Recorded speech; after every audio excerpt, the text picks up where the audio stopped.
जब इनबाओ को मास्टर पढ़ा रहे थे तो वो बस चांग्यान के बारे में ही सोच रही थी। उसे तो ऐसा लगता है कि मास्टर नहीं बल्कि चांग्यान ही उसे पढ़ा रहा है। वो अपने सामने चांग्यान को देख पा रही थी। मास्टर के बुलाने पर होश में आती है तो एहसास होता है कि ये तो चांग्यान नहीं है। और फिर उसके पेंडेंट को देखकर सोचती है कि चांग्यान तुम कहाँ चले गए हो। चांग्यान की चाची भी दादी को इनबाओ की जान बचाने के लिए मना रही थी। उसके पास चांग्यान का हार्ट सोल है, अगर वो मर गई तो हार्ट सोल भी डिसअपेयर हो जाएगा। हमारे फोक्स क्लान के खातिर ही आप प्लीज उसकी जान बचा लीजिए। चांग्यान तो एक 9 टेल फॉक्स है, उसके पास 9 लाइव्स है। वो सही सलामत बैरियर के बाहर आ जाएगा। चांग्यान को अंदर कई कठिनाइयों का सामना करना पड़ रहा था। उसके अंदर तीरों की बारिश होने लगती है। वो अपना अलग अलग रूप बनाकर उन सब से लड़ने लगता है, बट आखिर में एक तीर सीधे उसके हार्ट पर जाकर लगता है, जिससे वो वहीं पर ही बेहोश हो जाता है। उसका पेन इनबाओ भी फील कर पा रही थी। वो सोचती है कि कहीं चांग्यान मुसीबत में तो नहीं है। उस तीर की वजह से चांग्यान का एक लाइफ कम हो गया था। अब उसे लाइफ भर उस तीर का पेन सहना पड़ेगा। इससे बाकी सब भी परेशान हो गए थे। इसके बाद चांग्यान अगले पड़ाव पर पहुंच गया था और वो बहुत वीक भी हो गया था, इसलिए बेहोश हो जाता है और अपने ख्यालों में ही इनबाओ के पास पहुंच गया था। इनबाओ सो रही थी तो चांग्यान जाके उसे जगाता है। इनबाओ उससे बहुत प्यार से बात करने लगती है और उसे अपने प्यार का इजहार भी कर देती है। चांग्यान भी एक्सेप्ट कर लेता है कि वो भी उससे बहुत प्यार करता है। फिर चांग्यान उसे किस कर लेता है। दोनों साथ में बहुत खुश लग रहे थे। वो तो हेलुसिनेशन वर्ल्ड में चला गया है। वहाँ पर वो जितनी देर रहेगा उसकी लाइफ उतनी ही जाती रहेगी। तभी उस हेलुसिनेशन वर्ल्ड से इनबाओ गायब हो जाती है तो चांग्यान परेशान होने लगता है। उससे इनबाओ की आवाज सुनाई पड़ती है जो वो उसके हार्ट सोल से कह रही थी। उसी आवाज से चांग्यान होश में आ जाता है और इतना ज्यादा घायल होने के बावजूद आगे बढ़ता रहता है। इधर इनबाओ चांग्यान को ही याद कर रही थी। उसके ऐसे बिना मिले बिना गुड बाय बोले चले जाने से वो बहुत नाराज थी। उसके हार्ट सोल से पूछती है कि चांग्यान तुम कहाँ पर हो। चांग्यान तो उसी के लिए ही क्योर ढूंढने में लगा हुआ था।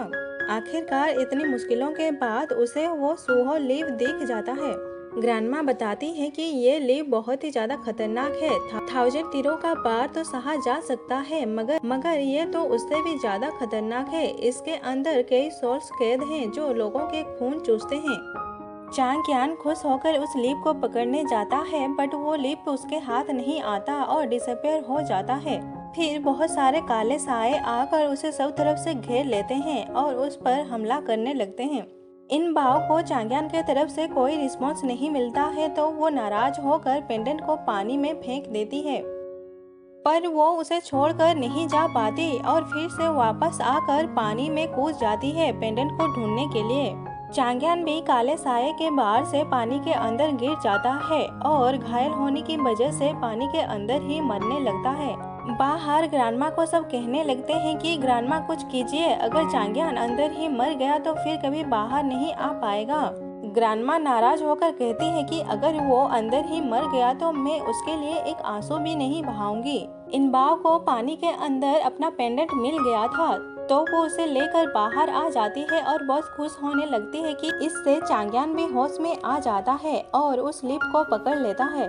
बाहर सब लोग उसके आने का प्रे कर रहे थे। उसके बाहर आते ही सब लोग बहुत खुश हो जाते हैं। चांग्यान तो बाहर आते के साथ ही फॉक्स के ऊपर बेहोश हो जाता है। इनबाओ को भी उसके साथ ही पानी के अंदर से बाहर निकाल लेते हैं। रात में इनबाओ चांग्यान को लेकर बहुत बुरा सपना देखती है, जिससे डर कर उसकी आंख खुल जाती है और वो उस पेंडेंट को कसकर पकड़ लेती है। चांग्यान का हाल भी कुछ ठीक नहीं था। वो बहुत ही ज्यादा घायल हो गया था, जिससे फॉक्स परेशान हो रहा था। तो ग्रांडमा कहती है कि ये तो कुछ भी नहीं है। उस आरो की वजह से चांग्यान हर रात को इससे भी ज्यादा पेन से गुजरेगा। फॉक्स कहता है क्या इसका कोई और उपाय नहीं है जिससे मास्टर का पेन कम हो सके। तो ग्रांडमा नहीं कहती है। अपने मास्टर की ऐसी हालत सिर्फ इनबाओ की वजह से थी, इसलिए फॉक्स इनबाओ पर गुस्सा। इनबाओ चांग्यान को याद करते हुए बस उसी का ही नाम लिखे जा रही थी। फिर खुद से ही कहती है कि मैं उसे क्यों याद कर रही हूँ, वो तो चला गया है, फिर कभी वापस नहीं आएगा। चांग्यान को याद करते ही उसके दिल में तेज दर्द होने लगता है। तभी उसके पापा उसे देखने आते हैं। इन बाव जाकर उनसे मिलती है और कहती है कि पापा, आपने मुझसे प्रॉमिस किया था कि आप मुझे मॉम का फेवरेट डम्पलिंग बनाना सिखाओगे। ये सुनकर उसके पापा थोड़ा दुखी होते हैं, फिर भी उसे सिखाने के लिए मान जाते हैं। तो इन बाव उन्हें प्रिपरेशन करने के लिए भेज देती है। उनके जाने के बाद ही उसे खून की उल्टी हो जाती है, तो वो सोचती है कि अब मेरे पास बहुत कम टाइम बचा है। फिर दोनों साथ में दुखी मन से उस घर में जाते हैं जहाँ पर वो लोग साथ मिलकर रहा करते थे। इन बाव वहाँ की सारी चीजों को बड़े ही प्यार से देख रही थी। उसका बचपन इसी घर में गुजरा था। वो उस पल को याद कर रही थी। अपनी मॉम की तस्वीर को देखकर कहती है, ये रूम अभी भी वैसा का वैसा ही है और कितना साफ भी है। अपने पापा से पूछती है कि क्या आप यहाँ पर मॉम से मिलने आते हैं। वो बताते हैं, हाँ, मैं तुम्हारी मॉम से यहाँ पर मिलने अक्सर आया करता हूँ और मैं खुद ही यहाँ की सफाई भी कर दिया करता हूँ। और उसे चेयरअप करने के लिए किचन में डम्पलिंग बनाने ले जाते हैं। ये खबर सब तरफ फैल जाती है कि दोनों बाप बेटी मिलकर डम्पलिंग बना रहे हैं। उड़ते उड़ते ये खबर हानियों के कानों पर भी पड़ती है। उसे तो अपने कानों पर यकीन ही नहीं हो रहा था कि जो वो सुन रहा है वो सच भी है या फिर नहीं। इधर इनबाव और उसके पापा बड़े ही मस्ती मजाक करते हुए डम्पलिंग्स बना रहे थे।